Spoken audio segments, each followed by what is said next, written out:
আসসালামু আলাইকুম। আমি জিয়াউদ্দিন আলম। আজকে আমার পাশে যিনি বসে আছেন রেশমি আলম না, রেশমি রেশমি আগে ছিল, এখন রেশমা আহমেদ সার্টিফিকেট নেই এবং এনএলই নেই। রেশমা আহমেদ। আহমেদটা কে? আমার হাজবেন্ড। আচ্ছা, মৃত।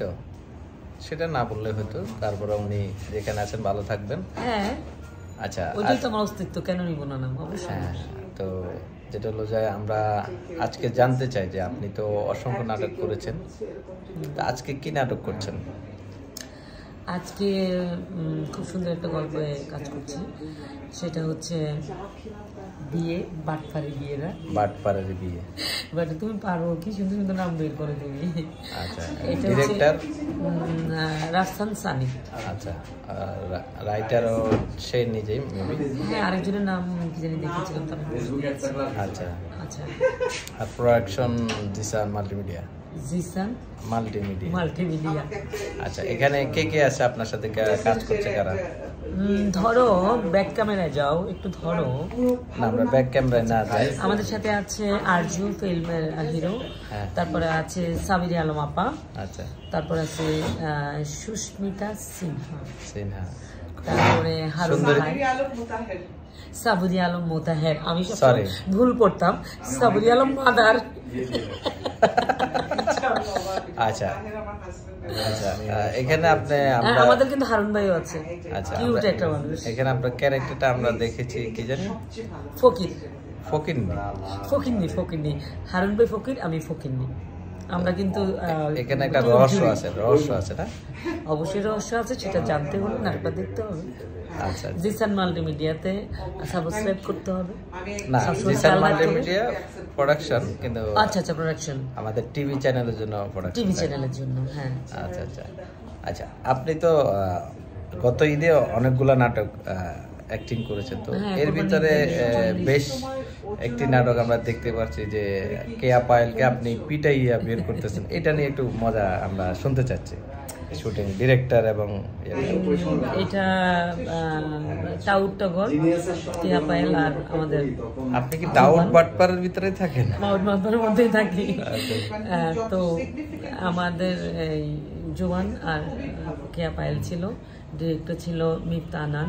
খুব ভালো ডিরেক্টর, খুব লক্ষ্মী একটা মানুষ, সবসময় কুল থাকে, কাজ করে খুব মজা। তো ওই নাটকে আমি থাকি জোবানের মা, সহজ সরল ছেলের প্রশ্নকে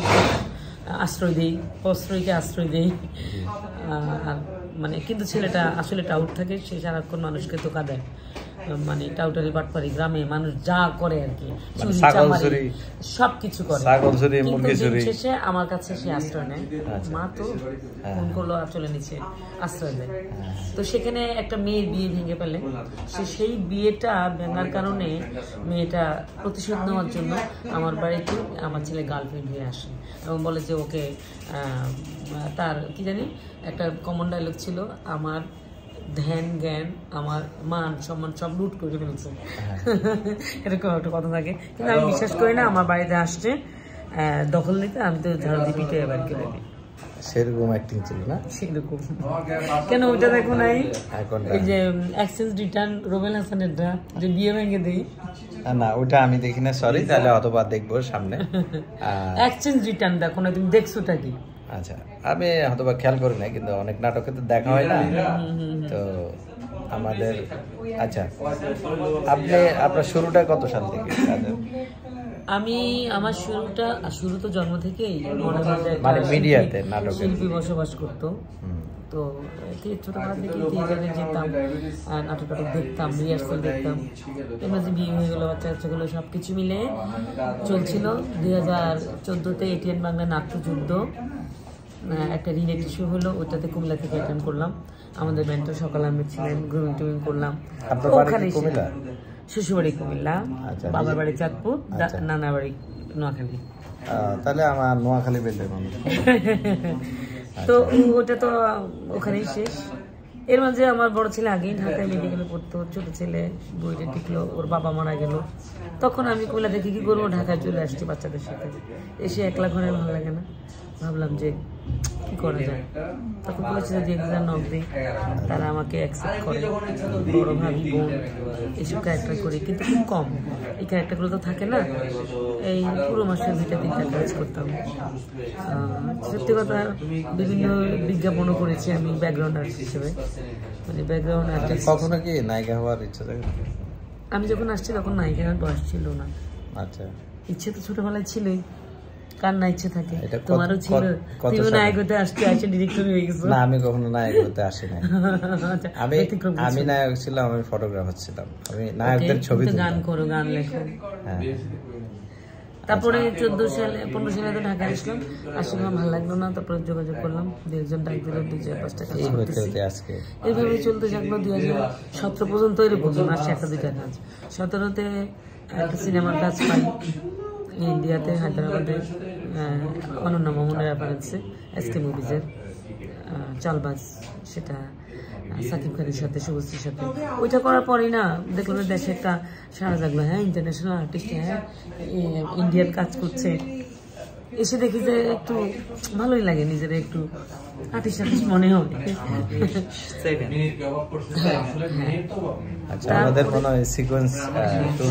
তারপরে শুরু 18টা করলাম, 19টাও ভালোই কাজ করলাম, 20-এ তো করোনা, 20-এর পরে একদম দেখলাম যে আসলে কিছু করার নাই, কিছু একটা করতে হবে। সারা পৃথিবী থেমে গেছে, আমাকে থেমে থাকলে হবে না, কাজ করতে হবে শুরু। তবে আমাকে কিন্তু আমাদের মিডিয়ার লোকজন খুব আপন করে নিয়েছে, প্রত্যেকটা আর্টিস্ট, কো আর্টিস্ট এবং ডিরেক্টররা আমাকে কেন জানি রিসিভ করছে। ওনারা রিসিভ না করলে আমি টিকে থাকতে পারতাম না। আমি কিন্তু প্রডিউসার চিনি না, আমি চ্যানেল চিনি না, আমি কাউকে চিনি না, ডিরেক্টররাই জাস্ট আমার ডিরেক্টরদের সাথে যোগাযোগ। আচ্ছা, এই পর্যন্ত কতগুলো নাটক করেছেন? আমি তো মাসে এখন 20 দিন কাজ করি, ঈদের সময় 25-30 দিনও হয়ে যায়।